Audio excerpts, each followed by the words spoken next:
Out there. Yeah, okay. I'm so glad that's not right.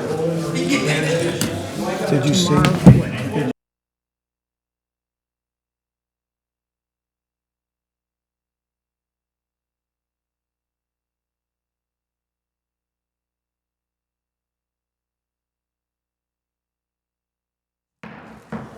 May I call the meeting to order? If you'll join me in the Pledge of Allegiance.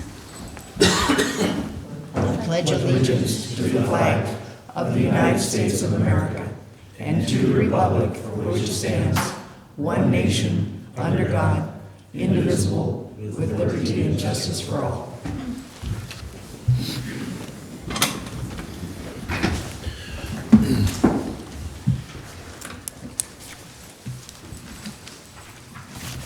Good morning. Mona, will you call the roll? Yes, Director Davidson. Here. Director Radaman. Here. President Underhill. Here. Director Mills. Present. And Director Strange. Here. Item number 2 is public comment. At this time, members of the public may address the board on any non-agendized item. The public is encouraged to work through staff to place items on the agenda for board consideration. No action can be taken on matters not listed on the agenda. Comments are limited to 5 minutes per person. Public comment this morning. Good morning, Chairwoman and directors. I'd just like to thank Director Dennis Mills, who regularly attends the Board of Supervisors meetings. That's a step in the right direction for this Board of Directors. Thank you.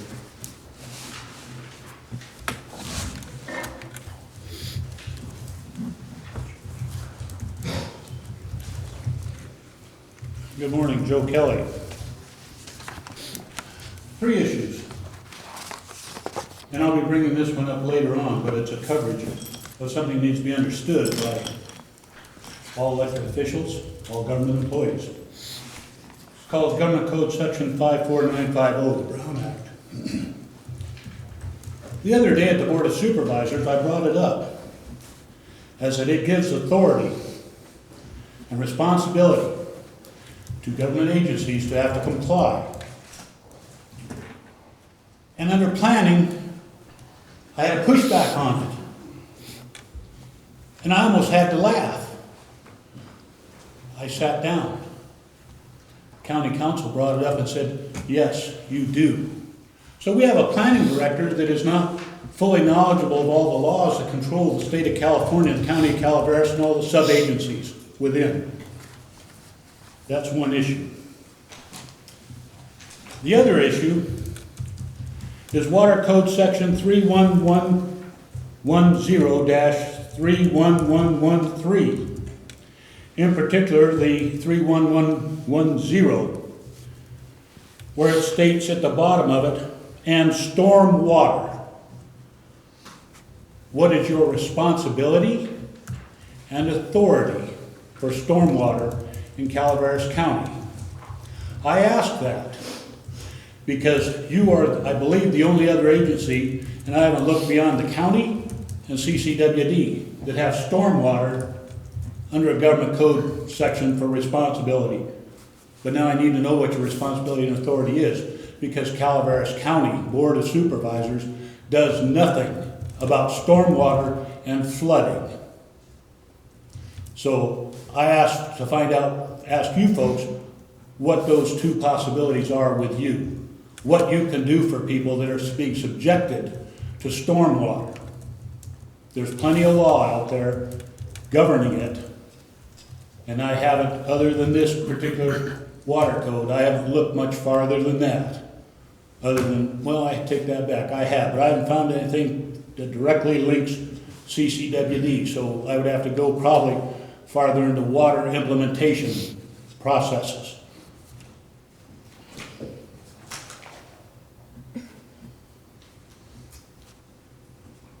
With that, brings up a little bit of an issue to me, is that under Water Code 8400 and 8401, this may, I'm looking at it from the perspective of the county's failures, and it may be possibly your failures also. And that chapter may be cited as the Colby-Elquist Floodplain Management Act. And it talks about recurrent flooding by overflow of streams, water courses causing loss of life and property, disruption of commerce and interruption of transportation communications. This was done in 1977. There was an executive order by then Governor, I believe it was Davis, to implement this. And yet, Calaveras County, for one, if you folks are subject to it, then you've been not looking at it then. But the county ignores it. Because and FEMA has brought to my attention, I've been having numerous expressions with FEMA. And they say, well, because the county joined the NFIP in 1990, they're not held responsible for it. And now I have FEMA going forward with stuff I've sent them, the young lady that's replaced Kathleen Schaefer of FEMA, she's sending my questions and information through of my discourse with her for legal opinion as to what is truly the responsibility of Calaveras County in respects to, and FEMA's authorities and responsibilities. We have too many agencies doing too many things, and it's all, the public is receiving either incorrect information or incorrect nuances as to what responsibilities and authorities are. So we need to get back to the law and start acting within the law. Thank you.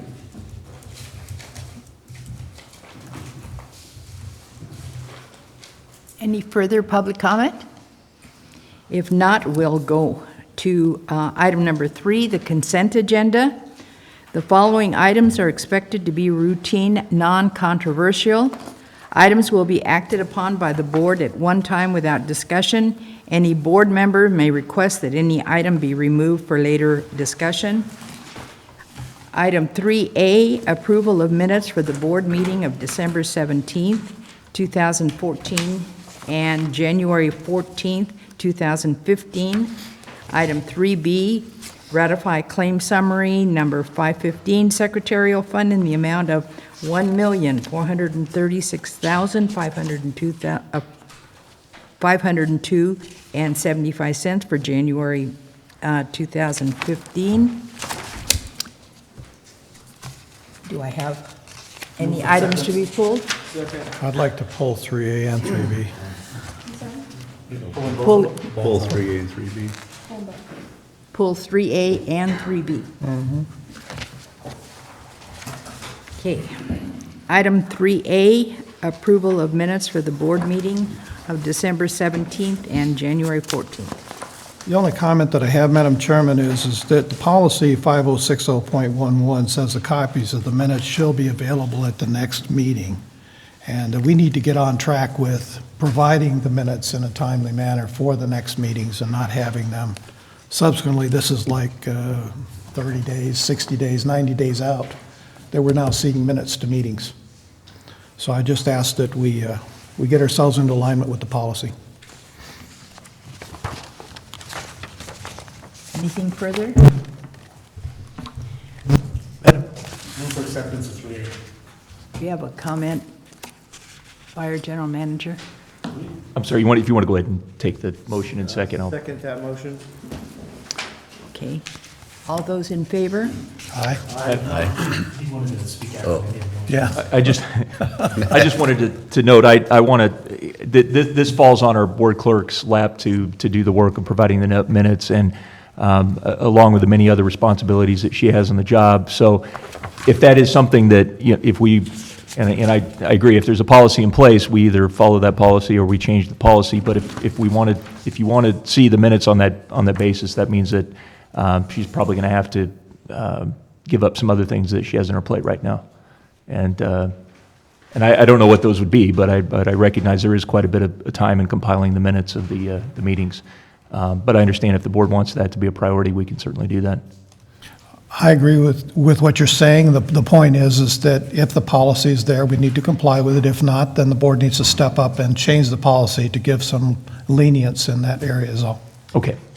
Okay, so maybe it'd be best that I could work with Madam Chair, you offline and follow up on this as well. Okay, fine. Thank you. What is this thing? A month, is it a month late? I would certainly support the idea of looking at the policy, in particular during relatively short staffing that we have on board in these economic times. And if that means that we revisit that policy to address that issue, then let's do that. I concur. I think it'd be, they're probably best to bring this, bring this up at a future meeting and look at that policy. And I concur that our administrative clerk, Mona, has, well, the clerk to the board has a whole plate full, table full, so that let's look at it again and see what we can do to help her. Move for acceptance? Where? No, we We already passed it. did. We already did. Okay. 3B, Hold on, why don't you take a vote, just for, After the discussion. okay. All those in favor of item 3A? Aye. 5-0. 3B, ratify the claim summary, number 515, Secretarial Fund, in the amount of, again, $1,436,502.75 for January Yes, Madam- 2015. Madam President, page 4 of 8 in the group, there's a consulting for Stanislaus River modeling, $12,825. My question is, was this budgeted, or is this something that is ongoing as part of our effort with the New Maloney's issues? That was one of the items that came to my attention. where is it? 119683? 119683, Ecor Consulting for $12,825. Jeff Yeah. Good morning, Madam President, members of the board. We do have in our budget for 14-15 an allotment for work with Ecor. We do modeling with them on an ongoing basis, and we have utilized them in areas, you can correct me if I'm wrong here, for at least 7 years that I've been here. And so, yes, it is in the budget. Thank you. Okay, I had the same question because has the drought impacted the Stanislaus so that we have to keep, changing the model, or, just give me some explanation? There's two things going on. One will be the annual exercise of determining how much of the individual water rights were utilized in any given month to report back to the state. And the other is upgrading the model to facilitate some information on the performance of the watershed with regard to storage and possible transfer. Okay, so it's all sorts of factors that are impacting the model itself. It will be utilized in many different ways, yeah, as a tool. So my question is, in being familiar with river modeling processes and all, it's usually something that, has a finite termination to it. I mean, the river's modeled under these flows and these storage and whatnot. And maybe this goes back to the Warren Act, or the Warren storage, 100,000 acre feet in New Melones. Yeah. Is that what they're doing here? Or is this going to sunset soon? Well, when the model is complete, then it's available for running various permutations under different water year type conditions, or changing certain criteria and assumptions, plain what if, in other words. So it doesn't go on forever. You either use the completed model or you don't, and you use it when you need it. The first instance I mentioned, the annual analysis, is in response to a state requirement, and that will be ongoing. Others will be as needed. Okay, so the ongoing is almost like monthly reporting, so to speak, as far as water use? It's a monthly report in retrospect over the prior water year. And those are due by June of each year.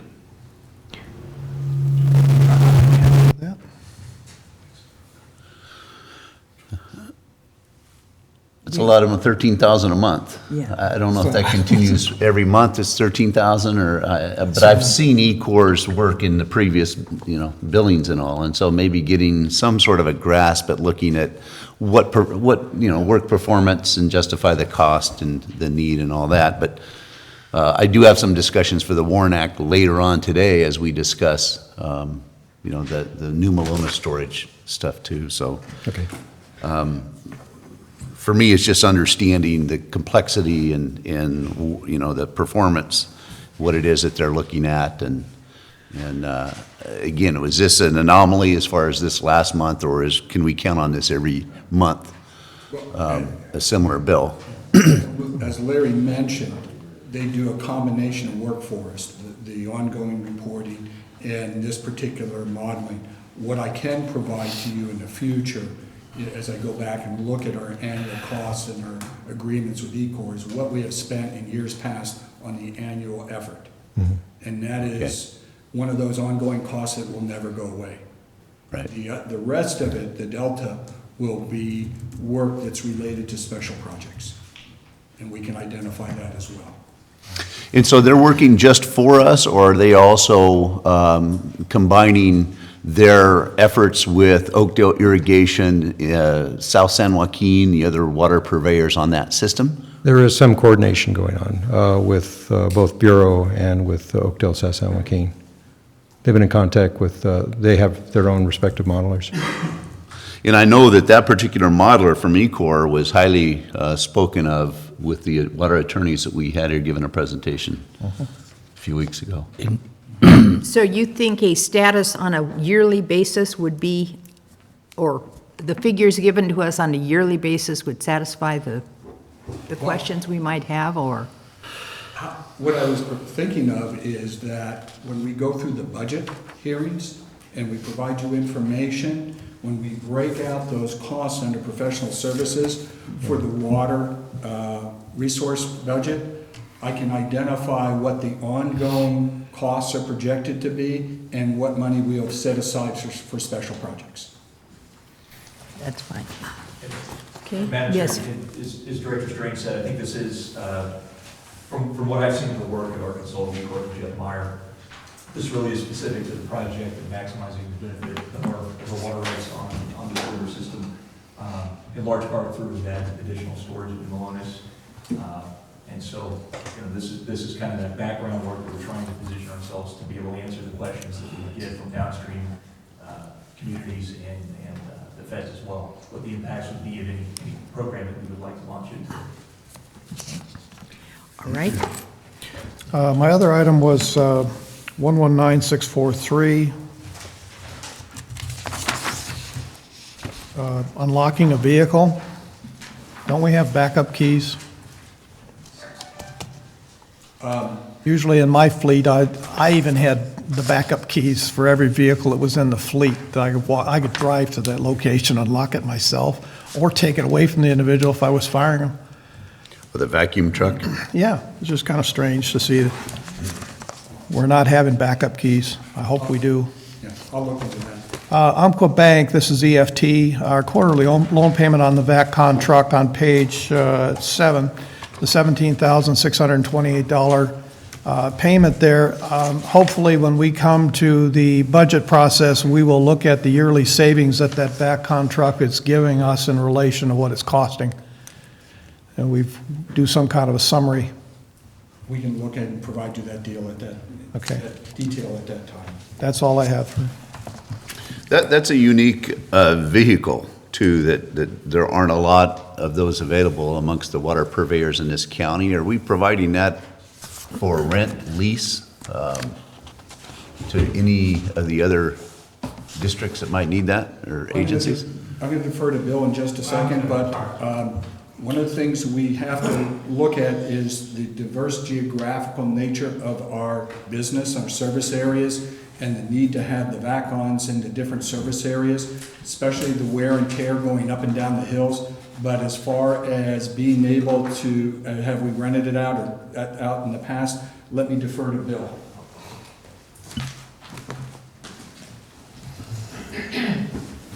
A vac-on is two things. One is the state law, SSMP, which we put in play about 5 or 6 years ago, which requires a certain level of maintenance on your collection system. Okay, number two is we use the vac-on for hydro excavation.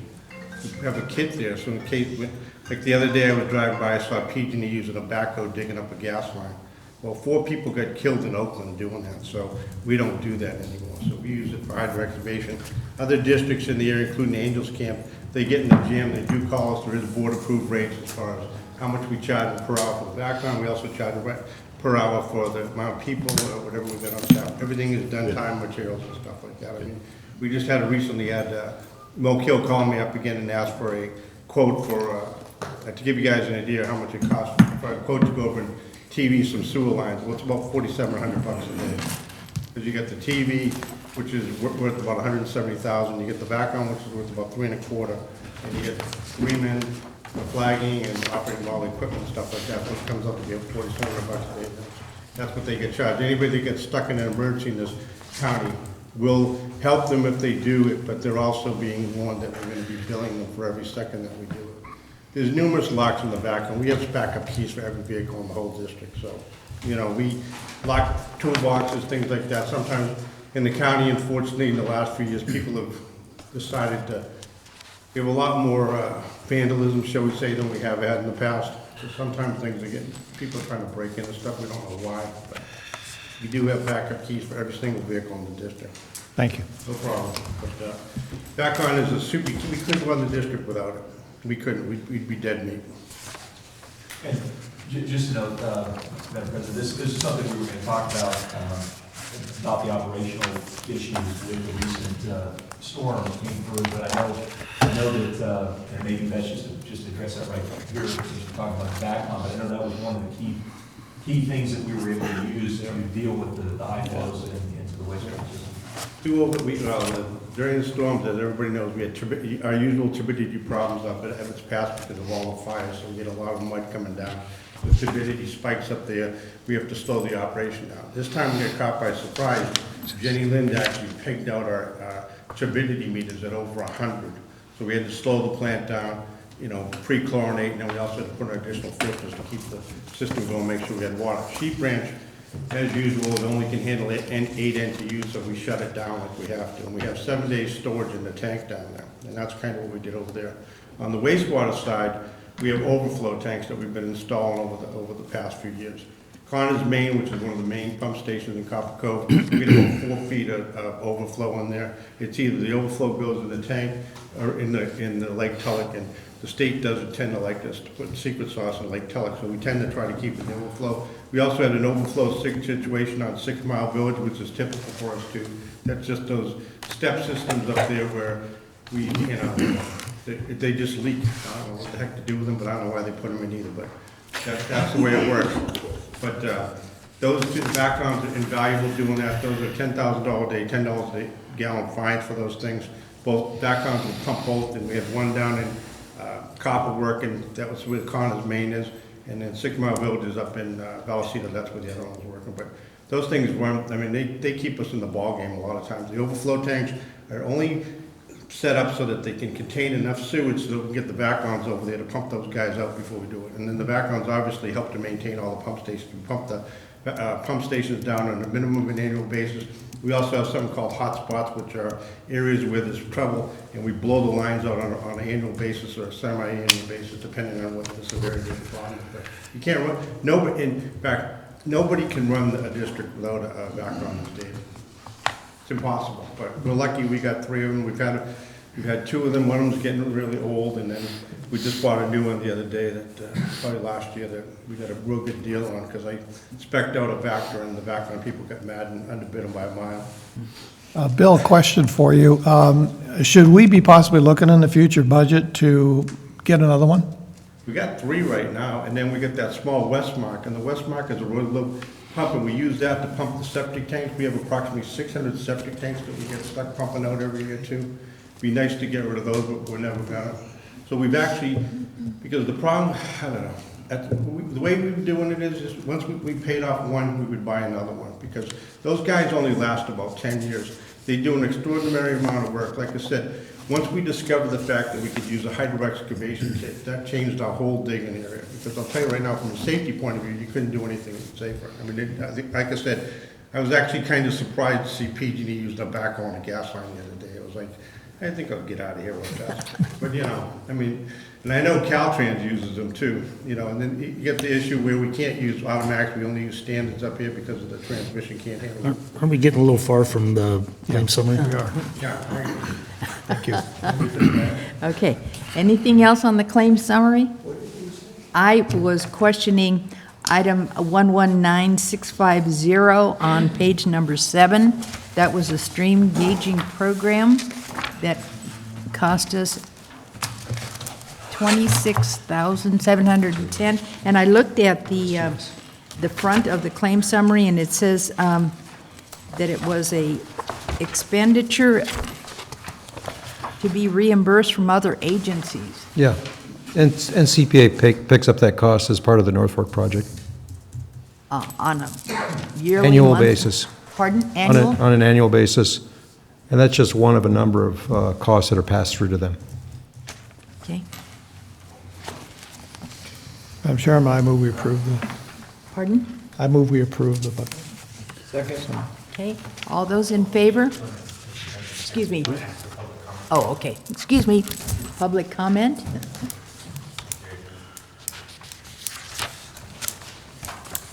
I'd just like to say that I really appreciate that the directors are really scrutinizing the summaries so that we can bore down to make sure that the water district's money is being spent wisely. I appreciate that. Thank you.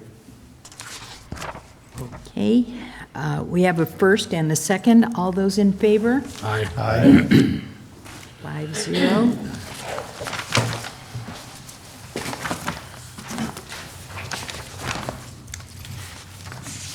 Item number 4, reports. General Manager? Yes, Madam President, I'm not able to use this microphone. There's a lot of feedback. I don't know if that's not a problem according to the meeting. I can move to another podium if needed. But I just wanted to just quickly note, because I want to board to the agenda items so that we can get our staff up and out of here. But just know I want to thank Bill again for his great work and his staff, great dedicated staff and operations to be able to make it through a storm event like we had, that kind of atmospheric water system. And we didn't have any interruption in service. We stayed in compliance the entire time on all of the operations. And as well, coming out of that, I think we really see the need for some of the projects we're doing, particularly the Sheep Ranch water treatment plant upgrade. I mean, we were coming to near the end of our stored water to be able to make it through that. Time has been committed to return to a level where that treatment plant was completed, and that was it's a very fine line for us there. And so I'm very appreciative of the fact that there's already been a lot of work that's been put into the pursuit of grant funds to get that upgrade done. I just want to also note that one of the things that the Mountain Counties Water Resources Association meeting that we had in February, fantastic meeting. Just want to encourage any of the board members who want to be a part of those meetings, want to attend. Please let us know. We want you to be there if you can make it and have an interest. Really some top flight panels and presentations that we're getting through that venue. Give them a lot of credit, and really appreciated that Director Radner is on the board of the Mountain Counties at this point, because really that group has really grown leaps and bounds, and now is really an important player in state policy. It really has the respect and attention of some of the top officials. And one of those was actually Stephen Moore, who's a board member for the State Water Resource Control Board.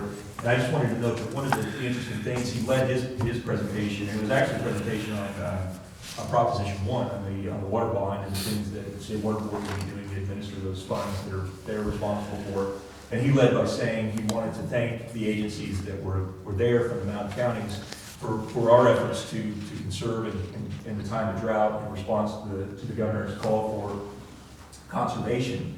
And he noted that there's been over 400,000 acre feet that have been saved in the last year in response to that call. And I thought that was really important because it really reiterates, this is, the state is paying attention to what we do. So the work of Joel and our group to customer service and the conservation efforts are being noticed by important officials of the state, some of which we will be before in the near future to make some applications to for water rights related matters. And so this is important that we can show we've been good stewards and we've been responsible for that. That's all I have unless the board has any additional questions.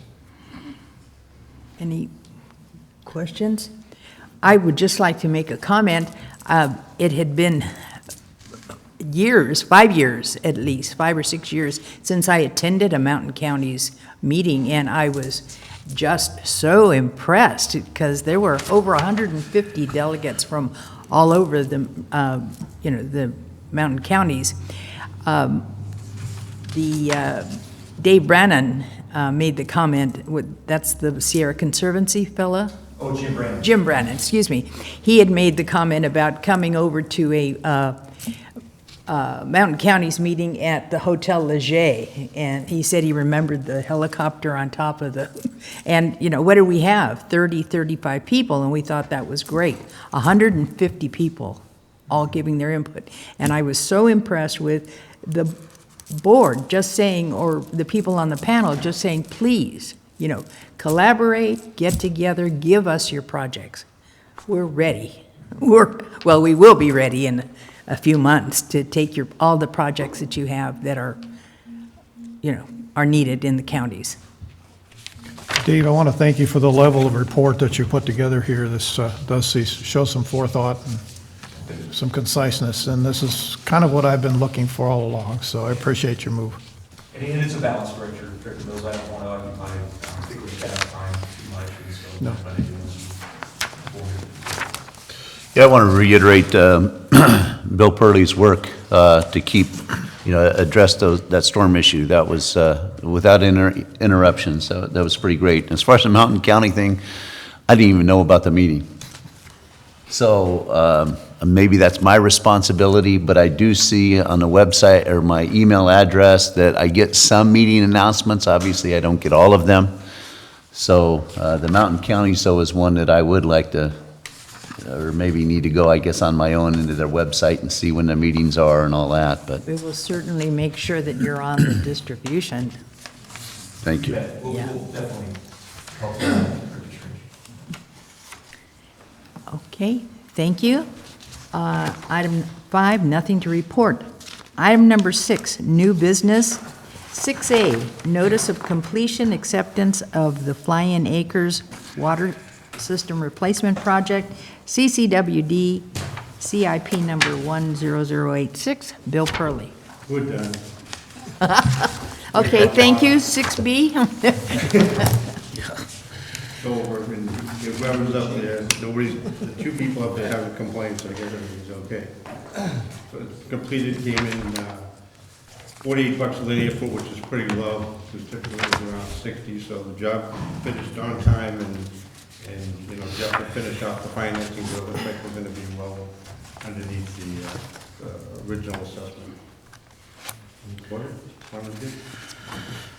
Bill, is there any lessons learned from this project that we could take forward? Now, what's going on still, it looks like the construction industry is still bidding pretty low on most of the projects right now. I mean, $48 a foot was kind of a shock. We were really worried about that, because I was hoping it was more like 60, because that was what we were looking at as an estimate. But they did the job at 48, and it came out pretty good. Now, the one thing you gotta do is make sure you get a good contractor on the job. Other than that, it's good. I mean, then you've been change orders and all the rest of that stuff. We had very minimal change orders on the job, probably $10,000 to $12,000, something, not a lot. With $1 a, million project was hardly nothing. Were the change orders directed by us? Or were they- Yeah, and it was minor things. It was like we did a cross-country line and we weren't anticipating stuff. We had we had to make accommodations for an easement issue. The easement would have gone through some guy's wall in his garden, and then we moved it over a little bit, and that caused us to make a little bit of thing. And I mean, the choice was either buy the property or do a change order and make a little bit of change to the piping we use. That's all we really did. There was a bunch of things like that happened. Not much. How many new service connections now do we have on that? I don't know, we have like about, I think it's about 150, 160. Well, actually, they're kind of old service connections because they were only paying one. They were on they've always been our customers. They've paid the capacity charges and stuff like that. Now they're all paying individual monthly rates. And I don't know how much water more they're gonna use because I got a feeling the system was a West Point job where just about everything was leaking. When we were up there, we had at least 5 or 6 leaks. When we shut the water off, that 50,000 gallon tank drained overnight on us, so we're not sure exactly how much water was actually going to the house and what's actually going on the ground. I mean, it's one of those things where we're kind of waiting to see what the heck's gonna happen here. So is the forest dying now that the new system's in? Well, I don't know. There's a lot of Not getting water? I do want to make a comment on this. I know a few people who live in there, and I'm surprised they were able to get in property insurance prior to having this done. There's no fire hydrants. No fire hydrants in this entire community. By putting them onto our system, we installed, I didn't know it was quite as many, 35 fire hydrants in that community now. But it was a surprise to me that any insurance company would write a policy of coverage for a house in the forest with no fire hydrants anywhere. Well, we hit one of the main lines, and it turned out it was 3/4 inch. I told you guys the story. We didn't have the parts to fix it. We had to go to every hardware store in Calaveras County to try to get parts to put the thing back together. So I had the guys buy $500 worth of parts, quarter-inch pipe. This project certainly has improved Flying Acres. Oh, yeah, the fire department's really happy. Plus, we're going through an ISO thing up there right now, review right now. Now, So you want to, go ahead. I was going to say, you need a motion to accept the, Yeah, we need a notice of completion so we can stop the 2-year maintenance bond running. We've already got the bond. well, I'll make I have another question. go ahead and then I'll make a motion. Okay. Is this a standard form because you didn't have any entry for the environmental CEQA? I went through the categorical exemption, I believe. So we didn't cost us anything. Just replacement of these things. Yeah, it was in existing. Move for acceptance? I'll second that. Scott? Moved. Mona, Scott, and Jeff? All those in favor? Public comment. Public comment. Seeing none, all those in favor? Aye. Aye. 5-0.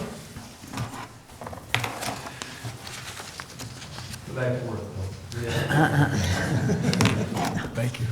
Okay, 6B, discussion action regarding request by Amador Water Agency for cost share funding from CCWD for partial reimbursement of costs for responding to SB 1199 Wild and Scenic Designation for portions of McCallum River. Madam Chair, I need to recuse myself. I'm a current, I work with Amador Water Agency currently, and even though this discussion, in my opinion, is not a conflict of interest because I don't work with them in regarding this particular issue for us to vote on, I think that the perception by the public might be such that it would reflect negatively on the board.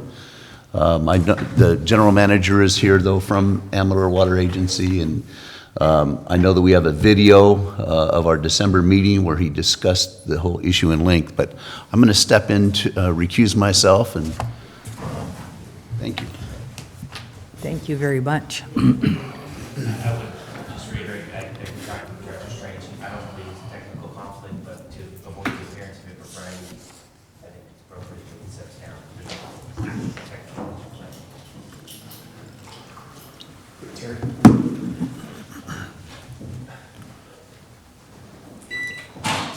Does he need to leave the room? supposedly.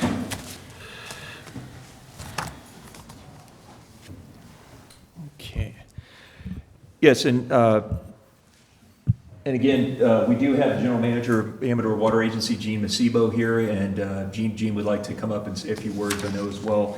But I just want to introduce this item. This is, there's been pretty long history here on the wild and scenic legislation and our local response to this.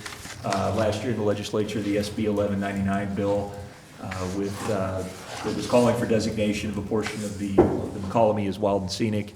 There was a local response to that with legitimate concern. How does that impact our future water supply reliability and our efforts within multiple counties to provide for future water supply for our residents? In the face of that, if there is, in fact, requirements that would make it put those projects in jeopardy, and those issues were brought forward, and that bill ultimately ended up on the suspense calendar. That bill has not been brought back yet, although it certainly may be, and we anticipate that it probably will be. But as well, there is another bill addressing one aspect of that wild and scenic designation, and that's AB 142 by Assemblymember Bigelow, which was introduced earlier this year. And that bill basically says that if before any designation can be made, there has to be an analysis by the Secretary of Natural Resources as to the impacts to the water supply needs of those communities that are relying upon the river system. And so, in sum, really, the work of this effort continues. AWA continues to play a leadership role from the local perspective, and they've retained both state lobbyists in the Gualco firm, and they've also retained their counsel, the Chronic Barkowitz firm, to provide analysis of the legal issues on this topic. There was obviously quite a bit of work last year with SB 1199, and as a result, AWA incurred costs totaling $123,472.70. The board will probably recall that a few months ago we had an agenda item for this board to consider authorizing its delegate to CAMRA to authorize the expenditure of CAMRA's funds in support of those efforts as partial reimbursement. CAMRA ultimately voted to do so and has reimbursed AWA for $20,000 of those costs. The remainder amount, AWA is seeking financial support from the member entities of CAMRA, with the exception of the counties of Alpine and Calaveras and East Bay Mud. And the formula for cost share on this is calculated under the, not CAMRA, the UMRA formula, asking for contribution by the members of UMRA, except for those that I just mentioned. And the application, the cost share, how it would be divided, would be using that cost share formula used by UMRA, excluding those other members, and then recalculating the percentages accordingly. And so this ends up with a contribution request of 28.22% for CCWD. The request by AWA was that, one, we provide cost share funding for those costs that were incurred in dealing with SB 1199 last year, again, the $123,000. So the request is for 28% of that. That comes to $29,200 in cost share reimbursement.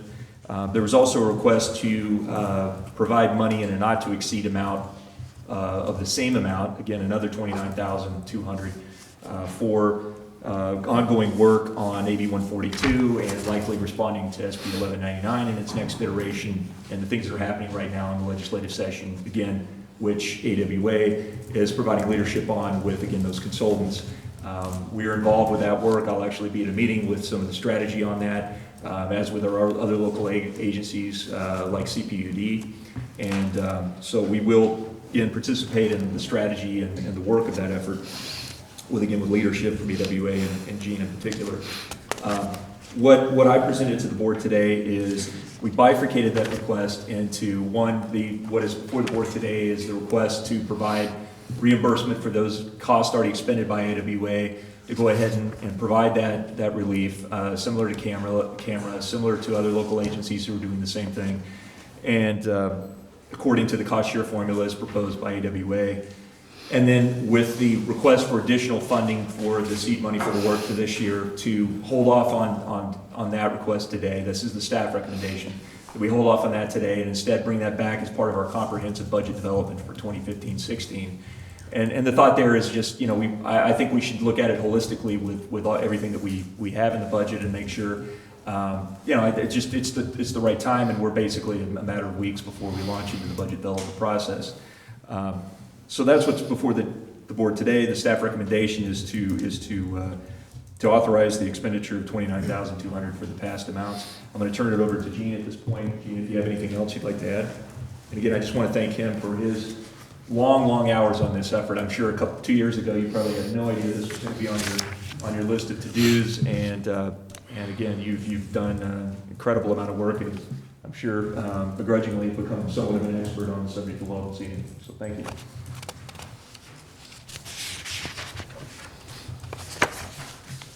Good morning, Madam Chair, members of the board. I think Dave did a great job kind of summing this up.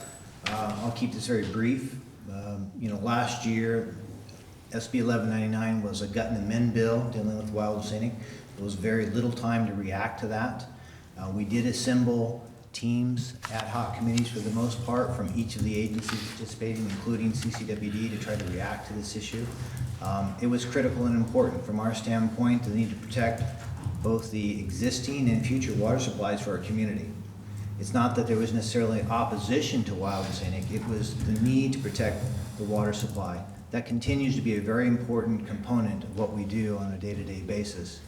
Amador County, the McClellan River is our primary water source. 97% of the water that we divert and provide to our communities comes from the McClellan River. So it is extremely important, and we will continue these efforts. We're hoping to get in front of this year. We hope to have upfront participation from all the agencies, working together to look towards ways to protect the water supply for our communities. And with that, I'd happily answer any questions. Questions? I have just, not necessarily a question for Gene, but in regards to our expenses, did we, because I know we had our attorneys working on this too, at least on our side. Are these, are the expenses from Amador County specific to the group, or were there individuals? Because we had, you know, we had our water rights guy review this. I just wonder if we've subtracted those numbers, or at least come up with a amount that we spent. I mean, I know I attended meetings at East Bay, and you know that cost $130. So, have we done that comparison? No, that has not been calculated. We can certainly do that. These are strictly the expenses that AWA has out of pocket from the Gualco Group and again the state lobbyist firm, and then the Barkowitz, Chronic Barkowitz law firm and their analysis of that. Not Moskowitz, though, or Chronic. I mean, yes, the Barkowitz firm, Steve Chronic. Yeah, Steve. And yeah, it's my understanding we did have a very general understanding that we did have our attorney that spent some time on this, but by comparison, I believe theirs has spent. I think we asked him to do a very simple review.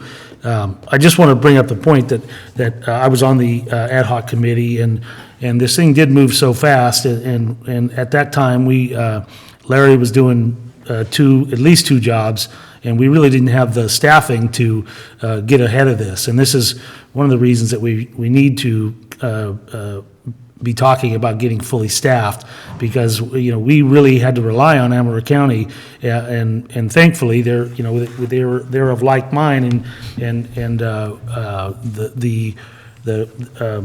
the group consideration, I think, was well represented by Amador County and their lobby groups, and Steve Chronic. So I'm very appreciative that they actually stepped forward and bore these costs. I mean, we probably should have had meetings last year to talk about the ongoing cost.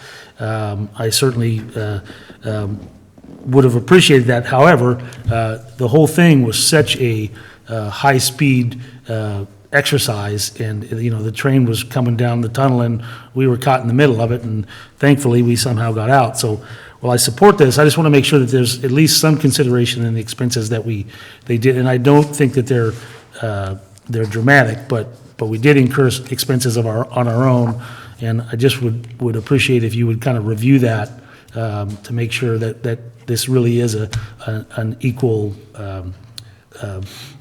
distribution of the cost. So You bet, Director Davidson. In fact, I think that's information we should bring forward with the next consideration of any future additional funding request on this, would be some background on what have we spent in the way of staff time, board time, compensation, for our expenditures on our consultants or anything else related to that. I think that is a very good point. And just to recognize the fact that there has been this ongoing, I know there's been many hours that board members and staff have spent on this. I've seen that in other venues before I came here, and so that needs to be recognized as well. Well, and unfortunately, we were having to be represented by board members, which is not an appropriate place unless the board has been given authority. Board members are not experts, and we need to have staff be the people that represent us at these meetings. Certainly, we can offer support and conversation, but, we should not be in such a state where we're relying on board members to represent this district in issues like this, so. And to that end, just briefly, just to let you know the process of working with the board on this issue as it develops this legislative session. I've been working with Director Radaman. We're going to be scheduling, and of course, with your availability, Director Davidson, as well, to have a legislative committee meeting next month that we can consider AB 142 and some of the other legislative issues that are priorities right now. And then I would expect that we'll receive direction from the committee to come to the board shortly thereafter to take a position on the bill. That's the way I would like to keep the board engaged. But we can, I can attend these strategies. Let me just bring up an important point.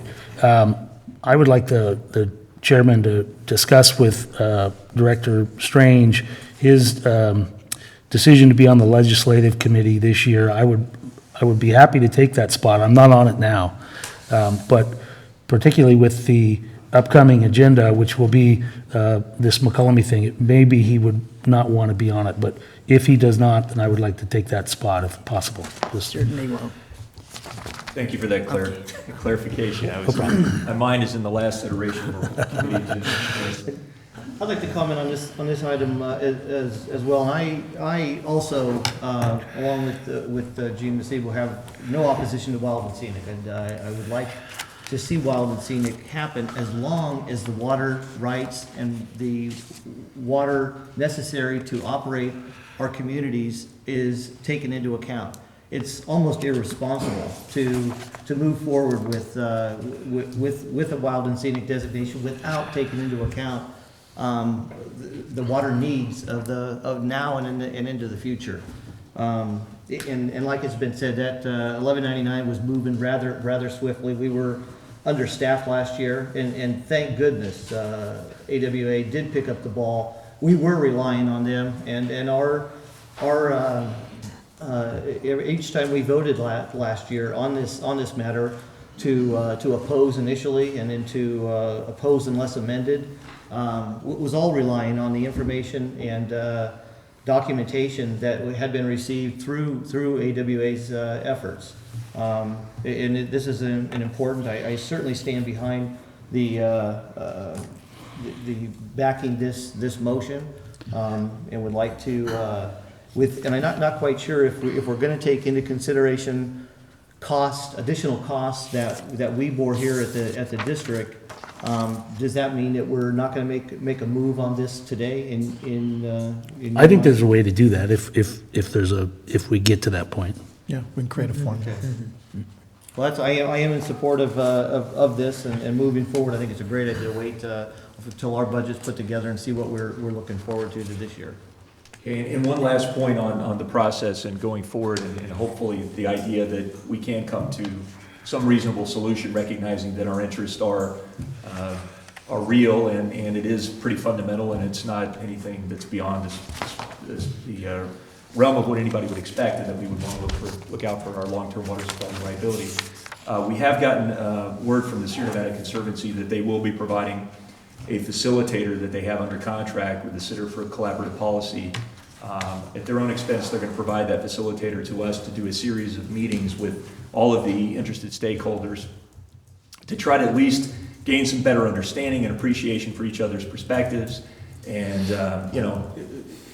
best result would be that we could come away, it would probably take more than those meetings that they could fund. We might have to look to, the members that participating in that might have to look to fund that if we wanted to continue it. But ultimately, the perfect world, we'd have a resolution of the issue in its entirety, and we could come up with some legislative proposal that everybody could agree with. But even if we don't get there, I think it's really important for us to at least get some, again, better understanding and appreciation for each other's interests, hopefully reduce some of the tension and emotion around the issue, and instead get back to what our fundamental interests are and try to look for a way to move forward that hopefully can be broader consensus on.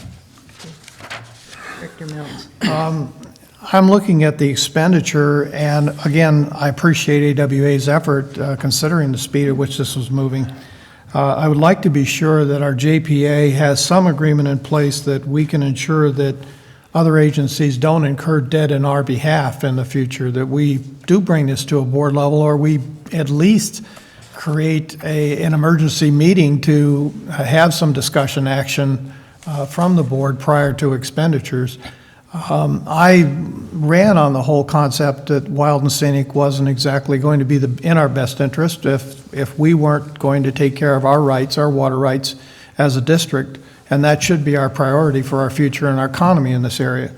So I see the interests on the Wild and Scenic is using taxpayers' funds to drive the effort, and then we're being forced to use our funds to, in essence, protect our rights to the water.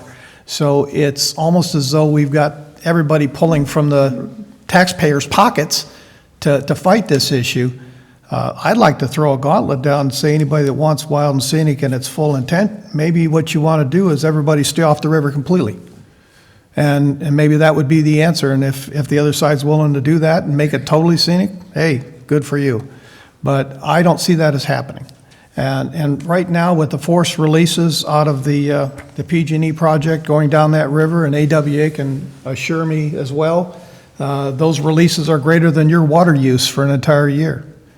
And that doesn't help the salmon at all, because when you got hot water, cold water running down that river, that doesn't help fish. So it's not for the fish. So it sounds like there's some very personal agendas going on with this Wild and Scenic effort. And I'm not in agreement with personal agendas here. This has to be what can we do to protect the Calaveras County residents and our water rights in the future. And Director Mills, I concur that we need to have the ability to look at the future cost prospectively, and we need to have a budget for that. We need to have that kind of detail brought forward. That's why I think it makes sense for us to use the budget process to do that evaluation. I understand that, between the time that these costs were incurred last year and now, AWA is continuing to incur costs. But I would like to do this in a way that's very thoughtful, that provides a level of detail and analysis that the board knows, if it is going to provide additional funds for this effort through the budget process, exactly what it is paying for, and that is work that will be completed thereafter. And I would like to see that the JPA be the vehicle in which we collaboratively work with other agencies, so there's no duplication of our effort. What JPA? The UMRA or the CAMRA agencies. Well, that's not what I agree. Yeah. UMRA would be a great place to be looking at this, but particularly with East Bay MUD's changeover in board, they may not be, So willing. and we have others in opposition, one other in opposition. Maybe that is what we have to look at as an MOU with Amador County and these other agencies, and start there. I'll leave that to our general manager to decide, but currently the JPAs that we have, although good, potentially vehicles, I think we need to take a look at if that's the proper vehicle that we want to move forward together with. However we do it, I just don't, it's an expense that's going to be incurred by various water agencies, and whatever we can do under a single umbrella is going to be much more beneficial than the duplication of effort. Right, I agree, we need to formalize and plan for and budget, and we should be having those, or you guys should be having those meetings, and then come back to us and decide, you know, what vehicle you'd like us to go in. I mean, I'm wondering why we haven't, you know, put it on the agenda, you know, support or opposition to AB 142. I think that, you know, we need to come up with a strategy of when and how that stuff needs to be done, get a legislative timeline, do some things that, you know, so we have the background to actually, you know, make the committee, put an agenda before the committee, so we know what we're doing, as opposed to last year where it was, as Gene said, we were reacting to everything, as opposed to being prepared and ready. So I'm looking forward to that effort. Okay, thank you. And I mean, this sounds like this would be a very good fit for a cost share agreement. And I think that that's what I'll carry forward to the group and try to push for that. Excellent. Okay, I'd like to get in on this discussion, and Wild and Scenic has been out there for how many years already? And one of the things that I really had a problem with is when CCWD was sitting there not knowing what was going on, you know, and I was under the impression that we were making major roads with mountain counties, and we didn't hear a thing. And the stories that were written was the fact that we didn't know what was going on. We didn't know, you know, which way to go on Wild and Scenic. I do have, and this is in the past, and that was, you know, what made me start thinking the way I'm thinking. I'm looking at this 29,000 request for reimbursement, and what we need to do is add the amount of money that we pay into camera to be added into this 29,200, which would make it probably over 30,000, because that's what you took. 20,000 came from camera, and what were our dues into camera? And those were funds that were on deposit with camera within its account. I don't believe there had been an assessment and had gone back a number of years. The funds that had been in the account, there hadn't been an assessment of dues for some time. But as part of what camera was, in addition to using a substantial portion of its funds that it had on hand, was to also try to recalculate the dues going forward to try to provide additional funds for this effort. So there'd be some work to find out, you know, to do the history to find out what was contributed originally by this agency as part of that effort. I haven't seen that information so far, but to come up with that number of how much of the 20,000 is actually CCWD's investment. Mm-hmm. Mm-hmm. And I think it's really important that you know, it's I got a couple of emails, and literally two of them, and they're from the usual suspects, but and they're trying to act like this is an inappropriate expenditure. You know, we do cost sharing agreements with adjacent counties on all sorts of levels, and we have to be that way because of the nature of our districts, and you know, our economies are linked together. You know, our water rights are linked together. We share the watersheds. It's a totally appropriate use. But I think the point they're missing is that there is a cost. I mean, there's a cost to the ratepayers to Wild and Scenic. You know, and what we're trying to do here is protect the future economy and what our business is, which is to provide water service. There's a cost when we have to fight these groups that want or that will put our water rights at risk. And I have no problem putting the total amount that we're gonna pay to fight these efforts. When we should be making some sort of a cooperation where, you know, they get Wild and Scenic, you know, the designation, and we get future water supply, because that is our job. And I have no problem telling the total cost of that amount. I mean, it drives me nuts, the money that we spend on environmental regulation and all sorts of causes that are an impediment to what our business is. Think of how much cheaper the water service would be without those regulations. Just that, you know, people have to understand there's a cost to defending water rights. It's staggering, and it's ongoing, and it changes, you know, and there's all sorts of threats to it. And, you know, it is, I mean, if we go back and even just talk about the efforts that we spent on the Bay Delta, and I don't want to change the subject too much, but we have been under barrage here lately in the state of California, particularly those areas that have water supply. You know, and we're going to be asked again later this year to conserve water for people downstream. And it's very tough for me to tell my constituents, hey, we really need you to save water because, you know, the people, you know, in the Central Valley need it. When we have a good, you know, the people who put the district together were responsible and secured water rights, and now we're being asked to conserve them for someone else. And it's all in the name of you know, this socialized water industry and pro-environmental policies that just cost us a fortune. So anyway, off my stump. Yeah, well, I think we've heard from that story from Director Davidson for several years now. Well, you may hear it again. I only wanted to make one other comment, and that is that, you know, if we don't take these kind of steps, just go to the south and look at Tuolumne County and look what's happened to them because they didn't have a vision. Yeah. And we don't want to be in that position here. So that's a great point. whatever it's going to take us to defend our future, then that's what we need to do.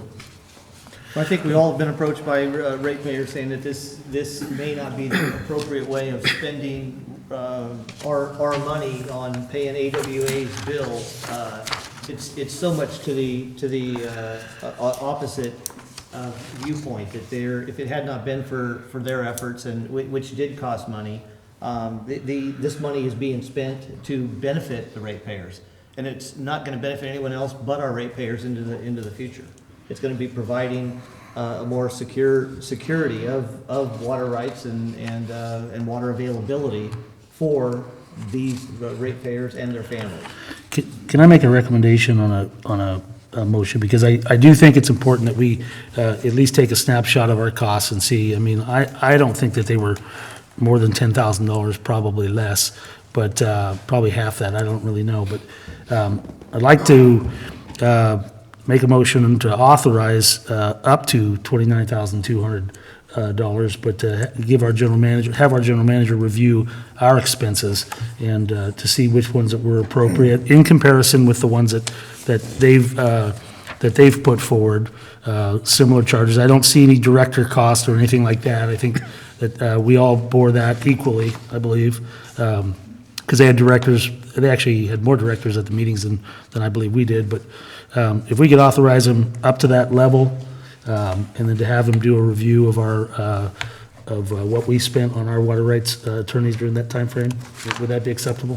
I would accept that as That motion? Yes. I would second that motion. I already did. That's all right. You can have it. Does that sound reasonable? That we want. It does. I just want to be clear that I understand what the board is asking. So we would actually calculate those expenditures that we had on our own legal counsel to do the analysis. Well, I just think we should be able to generate a page just like they generated a page and just see how they compare. And I don't believe it, because I know that we really had no staffers to be there, but I do know that we, because we've been asked for it, you know, for our council's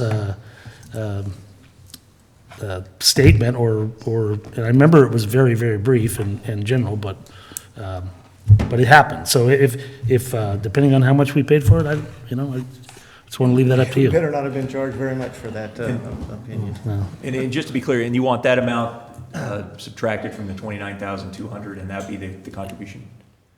Or added to this and then reduces our total contribution. I mean, I think it's, if the total cost was 155 and we put another 5 into it, then, what's our percentage of 160?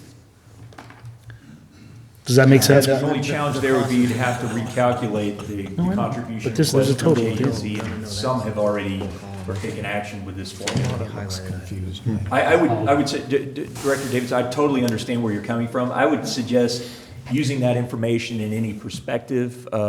We could go ahead and calculate that. Let's get that on record. Let's circulate that to our other members, and let's factor that into the cost share for the next contract. I'm fine with that.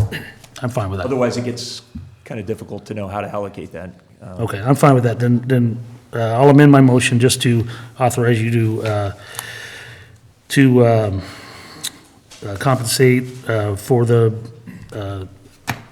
wild and scenic effort of Amador County and others, $29,200. Excuse me, well, do you want a second? There's a motion. Yeah. I just amended my motion, so it needs to be seconded. And I'll second it. And then now we have discussion.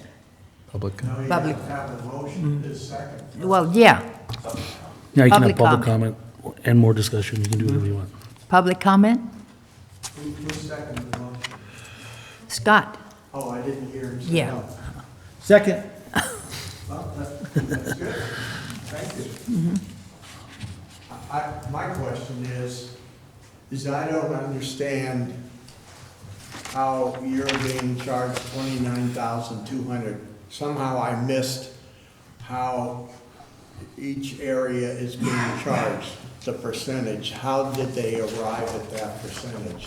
I'm not saying that it's not good or it's not bad. I'm just curious to know how they arrived at the percentage.